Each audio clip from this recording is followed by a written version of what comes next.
O aumento da tarifa, mais uma vez um aumento abusivo, teve os atos convocados pelo Bloco de Lutas, que logo depois, no primeiro dia da sanção do aumento da tarifa, teve um primeiro protesto e depois, um segundo protesto muito forte, com milhares de pessoas apoiados pela população, pelos rodoviários, teve um grande apoio popular e mobilizações com milhares de pessoas na cidade de Porto Alegre. É um negócio milionário. O Pedro Rua tinha uma frase que ele falava: o melhor negócio em Porto Alegre era uma empresa de ônibus bem administrada, e o segundo melhor negócio era uma empresa de ônibus mal administrada. O reajuste, no caso das passagens, ele apenas acabou, de certa maneira, detonando todo um processo, no caso que já estava ocorrendo em Porto Alegre. A formação do bloco, na realidade, ela antecipou um fenômeno que depois se generalizou no país, que era a necessidade de organizações da juventude que trabalhassem em aliança com o movimento popular, o movimento negro, sindicatos, ou seja, com a classe trabalhadora em geral. Então, tinham partidos políticos que participavam do bloco de luta, mas tinham organizações políticas que não se reivindicavam como partido, que não participavam do processo eleitoral, em torno de alguns princípios que são bem importantes, que é o funcionamento democrático através das assembleias e das comissões. Isso demarcava o funcionamento do bloco de lutas. A ideia da independência de classe é um tema fundamental para nós também, porque muitos movimentos hoje acabam atuando, em colaboração com entidades patronais, para lutar em defesa dos direitos mais variados, né? É óbvio que o bloco ele se unifica em torno da questão do transporte público, mas assim que as mobilizações se desenvolvem, crescem, tomam uma proporção de junho de 2013, a gente trabalha uma série de demandas, uma série de discussões políticas. Eu vejo que foi uma mudança radical na conjuntura brasileira, de um modo global, né? Desde 2011, a gente viu no mundo inteiro um processo de retomada das ruas como espaço das grandes transformações, de retomada, da mobilização como método.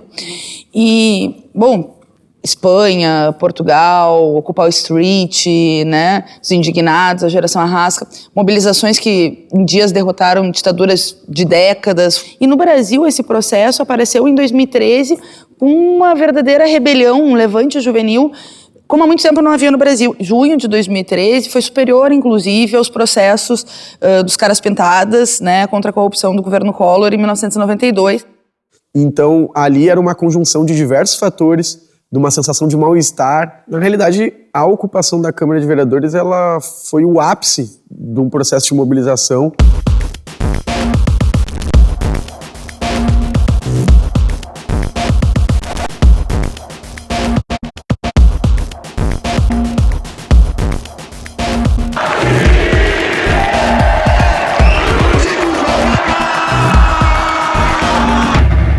Nós começamos a observar que muitos jovens foram chegando com mochilas e sentando em lugares esparsos do plenário, bastante distantes. E aquilo foi crescendo a partir das 2h da tarde. Até o momento que nós tínhamos no final da tarde, em torno de umas 5 e pouco, já em torno, eu acho que de umas 100 e poucas, 200 pessoas, e aí alguém deu uma voz de comando e houve a invasão do plenário da Câmara, a interrupção dos trabalhos do Legislativo.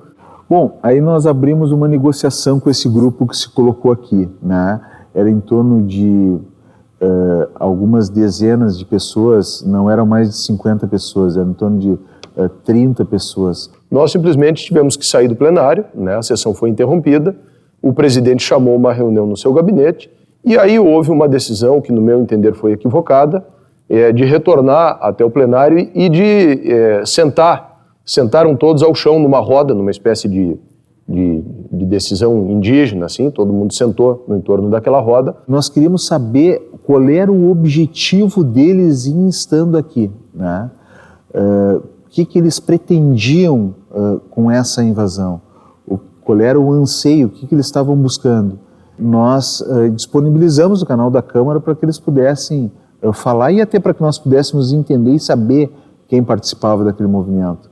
E em torno das 6 horas, 7 horas, um grande grupo se avolumou aqui, à frente da Câmara. Nós, com a negociação de que eles fariam uma assembleia, negociariam e depois iriam embora, nós acabamos permitindo a entrada deles naquele momento nós permitimos a entrada deles para fazerem uma assembleia na Casa do Povo e depois ir embora, mas não foi o que aconteceu.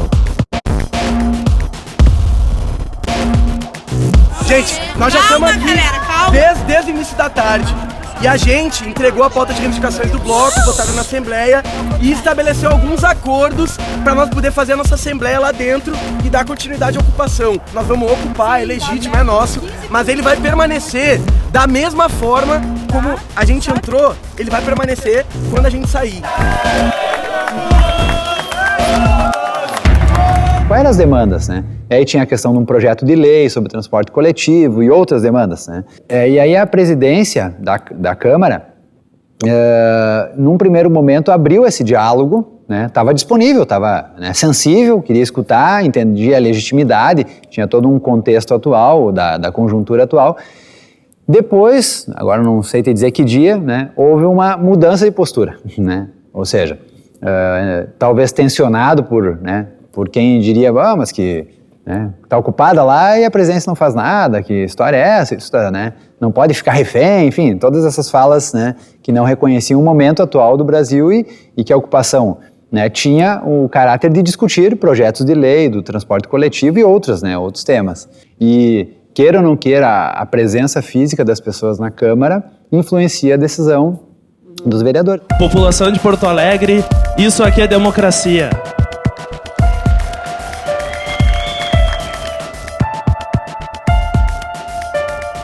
Um caldo político interessante, eu louca para chegar, mas quando cheguei já tive facilidade para entrar. Quando cheguei aqui a Câmara já estava ocupada, cheia de cartazes e de bandeiras, e estava muito bonito, assim, eu fiquei imediatamente muito surpresa, né, chegar aqui e ver aquilo tudo organizado, né, apesar de a impressão inicial ser de um caos, né, um caos instalado, as pessoas enfim, sentada na mesa dos vereadores, ali já funcionava a cozinha, já tinha gente cuidando da cozinha, já estavam chegando doações, já estava sendo chamada a primeira assembleia, então ia entrar gente, o setor de segurança estava funcionando, estava controlando quem estava entrando, quem estava saindo, então foi uma situação muito positiva, assim, né, que eu tive quando cheguei, inclusive por encontrar os companheiros. Ao mesmo tempo, tu tinha vamos dizer assim, uma Woodstock acontecendo na Câmara, né? Eu chegava na Câmara, eu via os cartazes, eu via, assim, o movimento coletivo, eu via a questão da auto-organização. Bom, você via os jovens de mão dadas, namorando, estavam aqui na Câmara de Vereadores, estavam no plenário, havia movimentos de auto-organização no sentido, bom, eles faziam sua comida aqui, tomavam banho, estavam acomodados e dormindo aqui.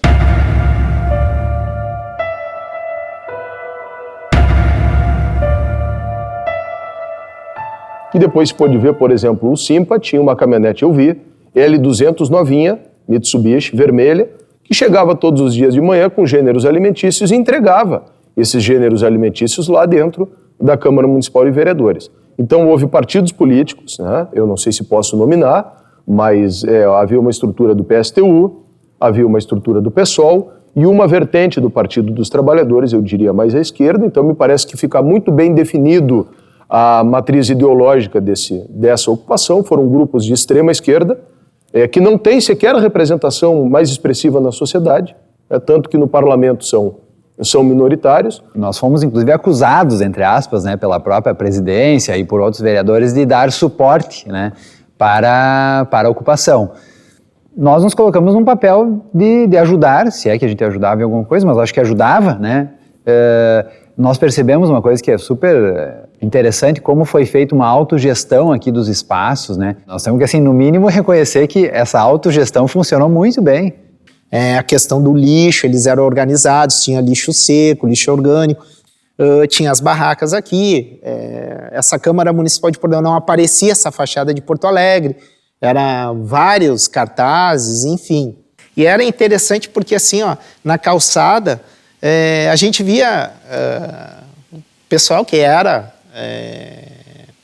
da ocupação levando colchonete, térmica, sabe? Eles iam na casa de alguém e buscavam essas coisas, né? Aí uns ligavam, tu vai trazer tal coisa. Porque também tinha um detalhe que deu para ver, o espaço Era muito pequeno. Então, assim, ficou realmente um grupo que realmente tinha que ficar. O resto vinha dar o suporte, né? Fazer a logística. Tipo, tá precisando de tal coisa? Traz mais uma térmica. Tá faltando erva mate. Tu vai trazer tal coisa. E eles se organizavam assim. As câmeras internas registram o próprio presidente sendo perseguido num corredor da Câmara de Vereadores até a porta do seu gabinete, onde ele se vira e aí faz menção de enfrentar fisicamente aqueles que o agrediam. O presidente parece que tinha faixa preta de alguma arte marcial. Eu fui naquele momento hostilizado, né? Talvez por ser um pouquinho mais forte, né? Eles muito magrinhos, então não vieram. E lá no plenário, isso se discutia, correto? Ou seja, se a mídia tradicional deveria, no caso, nisso, ingressar no espaço, e se fosse decidido que ela deveria ingressar nisso, quantas perguntas cada uma dessas mídias deveria, de certa forma, fazer. Isso. E tudo isso era decidido, eu diria assim, a partir de uma consulta, no caso, nisso, eu diria assim, ao conjunto de indivíduos que estavam na ocupação, né? Isso em relação à mídia tradicional, porque em relação à mídia não tradicional, uma mídia alternativa, ali nós íamos encontrar, por exemplo, o Sul 21, a Ninja, o coletivo Catarse, assim por diante. Então, que acompanhavam, eu diria assim, o tempo inteiro. Pessoal de imagem, pelo menos eu tive que me retirar do local várias vezes. Algumas vezes eu não entrava também, porque eles tinham, nem todos, sabiam quem podia e quem não podia. Eles eram organizados, mas não tão organizados assim, né? Então, várias vezes eu cheguei para entrar e aí não podia entrar, mas na verdade eu tinha autorização para entrar. Mas a gente fez a cobertura de algum jeito, assim. A gente teve mais acesso que os colegas, por exemplo, do Zero Hora, da Rádio Guaíba e Rede Record. Aliás, todos os assessores, todos os vereadores podiam estar aqui, é isso que eu digo, não teve assim do bloco, não teve um momento assim, fechamos, é nosso, ninguém mais entra. Não, estava aberto aqui, vereadores que quisessem circular, circulavam, de qualquer partido. Eu não me lembro de ter um controle, né, de entrada e saída aqui dentro, né? Que movimento social é esse? Isso é uma piada. Eles são terroristas. Começando que são terroristas sem nenhum conhecimento de causa, porque sabe qual era a bandeira dos delinquentes? Passagem gratuita. Falta inteligência nessa gente de perceber que ao legislativo não compete determinar passagem grátis. Eu não tenho competência de mexer em valores de ninguém. O parlamento, infelizmente, é o poder desarmado, né? A nossa arma aqui é a palavra, né? A nossa arma aqui é a negociação. E por isso que ele é tão importante e fundamental para a democracia. Os executivos existem nas ditaduras, nos totalitarismos. Os parlamentos livres só existem na democracia. Então, na verdade, o endereço não era a Câmara Municipal, o endereço era o Paço Municipal. Mas o objetivo era atacar o Paço Municipal. Então, na impossibilidade de fazer isso, porque o Executivo consegue se defender, tem a Guarda Municipal, porque o Executivo, se solicitar a presença da Brigada, fica muito mais complicado a Brigada Militar não resguardar o Executivo, mas infelizmente acabou a Câmara por essas questões sofrendo esse golpe naquele momento. Eles queriam fazer baderna, confusão, chamar atenção, conseguiram. Agora o mais triste é que a justiça entrou nessa canoa furada. Bebidas foram utilizadas, bebidas alcoólicas, puxaram fumo, maconha, ficaram pelados. Tem fotos registrando tudo isso. Nós fomos capa de todos os jornais do mundo. Houve também consumo de droga no plenário, e isso também é público e notório, circulou nas redes sociais. Tinha um magrinho que enrolou um baseado e filmava aquilo e acendeu o baseado e dizia: legaliza Dilma, legaliza, né? E isso circulou. O que nós queríamos aqui era criar um fato político, sim. Fazer uma ação direta que desse a radicalidade, sim. Mas nós queríamos sair daqui com conquistas. E para nós as conquistas seriam os 2 projetos de lei que a gente conseguiu construir naquele momento, que a gente conseguiu aprovar aqui e que, infelizmente, não foram levados adiante pela mesa diretora da casa. E chegou a ter, eu acho que teve um momento que o Tiago e o Bernardino tiveram aqui, né? Eles vieram com uma proposta de que a gente saísse pacificamente, enfim. Nós pedimos um tempo para discutir, fizemos uma assembleia e construímos uma carta. Aguardamos resposta dessa Casa Legislativa até segunda-feira, dia 15 de julho de 2013. E como a gente estava aqui todos juntos na possibilidade de fazer assembleias e tirar decisões coletivas a todo momento, nós decidimos que resistiríamos até a última negociação. Então, até o último momento, nós estaríamos tentando resistir e fazendo a negociação com os interlocutores. Assim, nós também fizemos com a diretoria da casa, né, até o momento que a diretoria da casa também acabou com a mesa de negociação.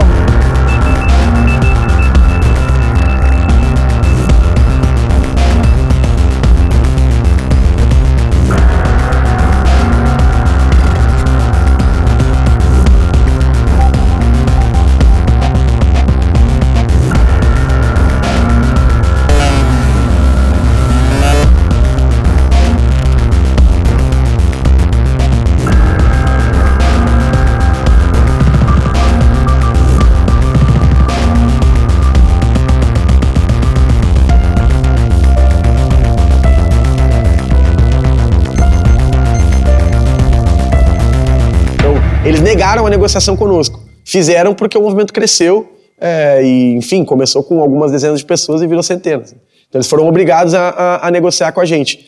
E o acordo fechado no último dia da ocupação, ele foi uma vitória nossa naquele momento, porque garantia o encaminhamento da discussão do passe livre a nível municipal e do debate na Câmara de Vereadores também sobre os projetos que nós reivindicávamos, de abertura das contas, né, a discussão sobre o transporte 100% público poderia insurgir a partir desse acordo. E tudo isso foi feito contra a vontade deles, né? Nada foi acordado, né, porque eles queriam. Foi pela pressão mesmo do movimento que nós garantimos essas vitórias parciais, né? Basicamente era de encaminhamento de projetos, né? A gente formulou projetos aqui na Câmara durante o período da ocupação. Era um projeto que garantia o passe livre para estudantes, desempregados, indígenas e quilombolas. Um projeto que defendia o transporte 100% público na nossa cidade e a discussão sobre a abertura das contas das empresas, que é uma caixa preta, que ninguém tem noção nenhuma do que ocorre no interior da máfia do transporte público aqui de Porto Alegre. E as prefeituras e os políticos são coniventes e são sustentados também por parte desses empresários. Então, concretamente, a gente garantiu naquele momento a abertura do debate. Mas é óbvio que aí entra as contradições do próprio processo, né? Porque isso não se desenvolveu por dentro da Câmara e o movimento também, na minha avaliação, teve uma incapacidade pós-ocupação de seguir discutindo esse tema com a população. A gente não soube aproveitar o caldo político que saiu da Câmara de Vereadores para fazer com que as mobilizações crescessem a partir desse processo. Pelo contrário, elas acabaram refluindo.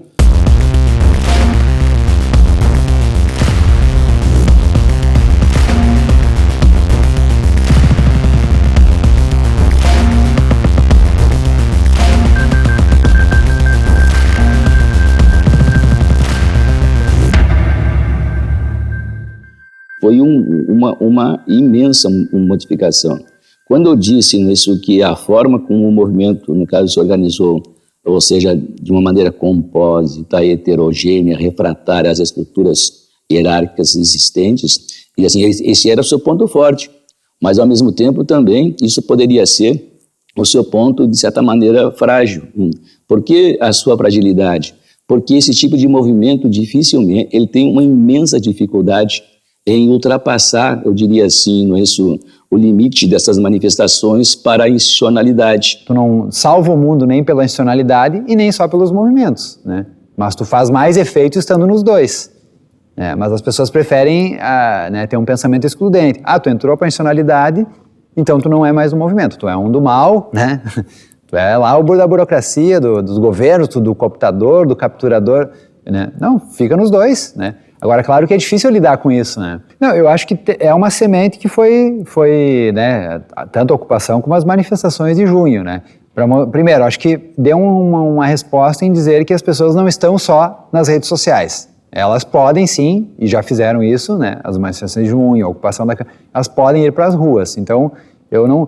Mas assim, num saldo positivo, assim, mais imediato, eu diria que o resultado ele é pífio, né?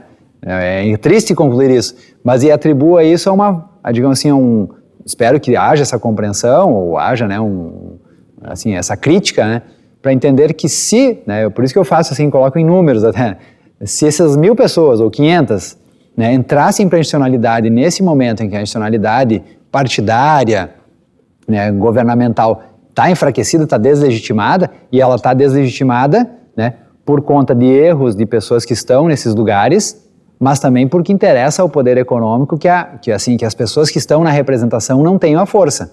Por quê? Porque daí quem comanda a cidade é o poder econômico. O processo em si, ele termina vitorioso, nós não tivemos nenhuma pessoa identificada, nós não tivemos nenhum preso, nós não tivemos danos maiores, nem a própria infraestrutura da casa. Então, acho que o processo todo ele demonstrou uma responsabilidade muito grande, uma disposição ao conhecimento da autonomia na prática, né?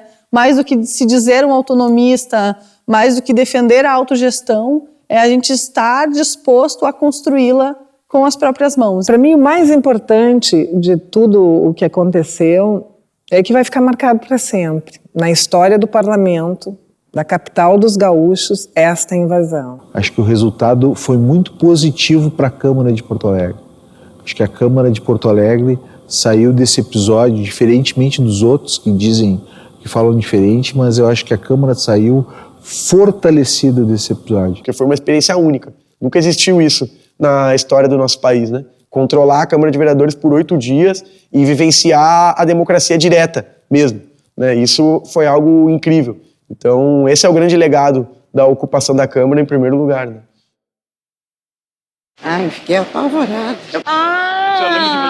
Sim, me lembro. Vagamente, mas eu acho justo, né? Sim, lembro vagamente. Torre Gêmea que caiu. Não, 2013. Que eles acamparam, se não me engano. Foi horrível ali, né? 8 dias, Foi de cervejaria, sabe? Teve um resultado, mas não teve tanto. Não me lembro.